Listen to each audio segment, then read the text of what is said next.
Hello friends, standard 10th English medium में poem number 23 book के बारे में देखेंगे। बुक, सबसे पहले ये सोच लीजिए कि आप क्लास में बैठे हैं और क्लास में बैठने के बाद जब भी ब्रेक का टाइम लगता है तब आपको कितनी भूख लगी होती है। ये एक मानवीय दृश्य है, लेकिन कभी भी आपने पशु पंखी प्राणी की भूख को तड़पते हुए देखा है?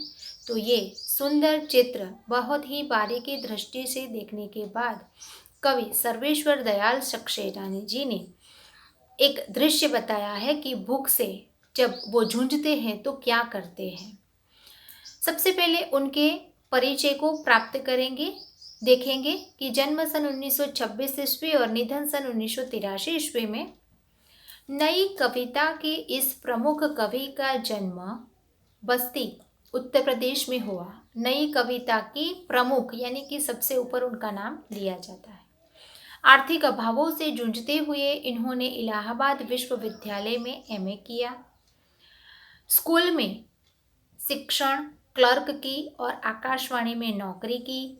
बाद में दिनमान के उपसंपादक रहे। इनकी कविताओं में आधुनिक जीवन की विडंबना, विषम स्थिति में भी व्यक्ति की जिजीविषा आदि का मार्मिक चित्रण मिलता है। जंगल का दर्द, कुआनो नदी, गर्म हवाएं, खूंटियों पर टंगे लोग, क्या कहकर पुकारूं, कोई मेरे साथ चले आदि इसके प्रमुख काव्य संग्रह है। इनकी रचनाएं तीसरा शतक में भी संकलित है। बतूता का जूता बाल कविताओं का अनूठा संग्रह है। इन्होंने नाटक भी लिखे हैं, कविताएं भी लिखी है। ये सारी बातें इस परिचय के द्वारा हमें प्राप्त होती है। प्रस्तुत कविता में कवि ने सौंदर्य को व्यक्तिगत रुचि से हटाकर संघर्षशीलता के साथ जोड़ दिया है। यानी कि यहाँ सौंदर्य की बात नहीं करी है, संघर्षशीलता के व्यक्ति को जब भूख लगती है तो वो कितना संघर्ष करता है। आदमी की बात सोच लीजिए, सुबह से लेकर शाम तक वो क्यों काम करता है? सिर्फ अपने पेट के लिए, भूख के लिए। उसको अलग अलग चीज़ें जो खानी पड़ती है उसके लिए उसको संघर्ष करना पड़ता है, काम करना पड़ता है। उसके बाद जो पैसे मिलते हैं उस पैसे से वो संतुष्ट होता है। तो यहाँ पशु पंखी प्राणी का अलग अलग जो उदाहरण दिया गया है वो कितना संघर्ष करता है इस पोएम के द्वारा बताया गया है। हम पहले सब पूरी पोएम को पढ़ेंगे अच्छी तरह से, फिर उसको पैराग्राफ वाइज समझने का प्रयत्न करेंगे। जब भी भूख से लड़ने कोई खड़ा हो जाता है, सुंदर दिखने लगता है। झपटता बाज, फन उठाए सांप, दो पैरों पर खड़ी, कांटों से नन्ही पत्तियां खाती बकरी, दबे पांव झाड़ियों में चलता चित्ता, डाल पर उल्टा लटक, फल कुरता तोता, या इन जब सबकी जगह आदमी होता। जब भी भूख से लड़ने कोई खड़ा हो जाता है, सुंदर दिखने लगता है। यहाँ सुंदर दिखने की बात, एक बाज, एक सांप, पत्तियां खाती बकरी, दबे पांव चलता चित्ता, उल्टा लटका हुआ तोता और आदमी, ये सारे लोगों को भूख से तड़पता या तो फिर संघर्ष करते हुए कैसे लगते हैं, ये कवि द्वारा बताया गया है। जब भी भूख से लड़ने कोई खड़ा हो जाता है, सुंदर दिखने लगता है। कैसे सुंदर लगने लगता है? कवि कहते हैं कि भूख से मुक्ति पाने का मार्ग संघर्ष है। संघर्ष करते हैं तब भी मुक्ति मिलती है भूख से। जब कोई प्राणी भूख से मुक्ति पाने के लिए संघर्ष करता है तो वह बहुत सुंदर दिखाई देने लगता है। कहने का अर्थ यह है कि बिना संघर्ष के किसी समस्या का हल नहीं निकलता। इसलिए जो प्राणी संघर्ष करता है वह सुंदर दिखाई देता है।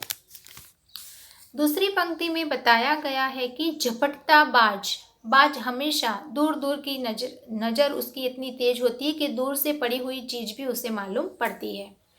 तो फन उठाए सांप को ऐसे झपट लेता है भूख के कारण। दो पैरों पर खड़ी कांटों से नन्ही पत्तियां खाती बकरी, बकरी के 4 पैर होते हैं। जो जहाँ पत्तियाँ छोटी छोटी मिलती है, कांटों के बीच भी वो 2 पैरों पर खड़ी हो जाती है और एक एक पत्ते को चुन चुन कर खाती है।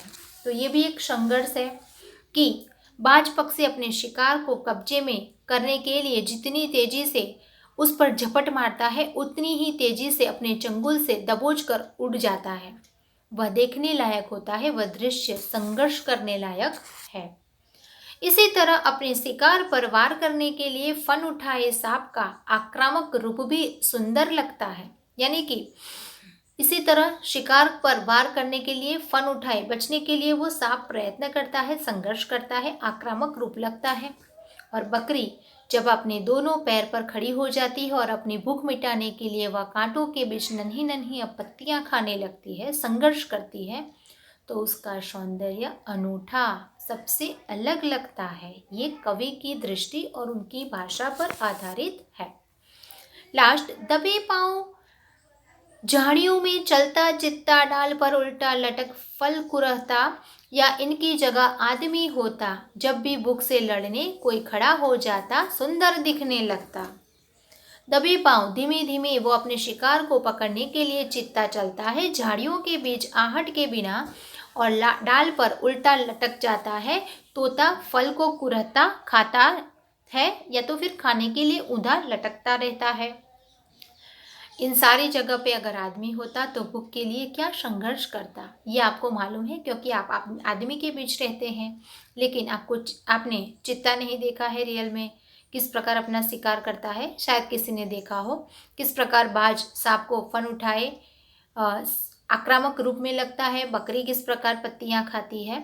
तो फिर भी भूख लगने से कोई खड़ा हो जाता है और कवि की भाषा में वो सुंदर दिखने लगता है कि कवि कहते हैं कि अपनी भूख मिटाने के लिए अपने शिकार पर खूंखार चित्ता, दबे पांव झाड़ियों में एक एक कदम सावधानी पूर्वक इस तरह रखता है, चलता है जैसे किसी को जरा से भी आहट न हो। तो इस रूप में वह बहुत ही सुंदर लगता है कवि की नज़र में, दृष्टि में। तोता वैसे तो डाल को अपने पंजों से पकड़कर डाल पर बैठता है, पर जब वह अपनी भूख मिटाने के लिए किसी फल को कुतरने लगता है तो वह डाल अपने पंजों से पकड़कर उल्टा लटकने का खतरा मोल लेता है। उसको डर होता है कि मैं शायद गिर न जाऊं, फिर भी वो खतरा मोल लेता है।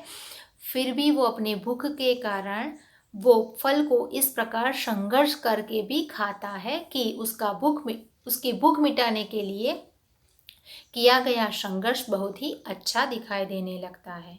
या फिर इन सब की जगह पे अपनी भूख से लड़ने के लिए जब कोई आदमी संघर्ष करता है तो उसके भिन्न भिन्न रूप दिखाई देते हैं। कोई इंजीनियर है, कोई कंप्यूटर पर काम कर रहा है, कोई बाहर मजदूरी कर रहा है, कोई टीचर पढ़ा रहा है। ये सारा क्या है?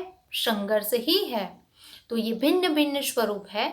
जब भी कोई आदमी भूख से संघर्ष करने के लिए जी जान से लग जाता है तो वह बहुत ही सुंदर दिखाई देने लगता है। अर्थात वो जो मेहनत करता है वो एक संघर्ष है कवि की दृष्टि में, और वो बहुत ही सुंदर लगता है। तो इस प्रकार बुक जो पोएम दी गई है उसमें अलग अलग उदाहरण के द्वारा हमें बुक की जो बात है, जो संघर्ष की बात है वो बताई गई है। जो आपको ये सारे जो पद है लिख कर उसका भावार्थ अपनी नोटबुक में लिख लेना है। Okay, thank you.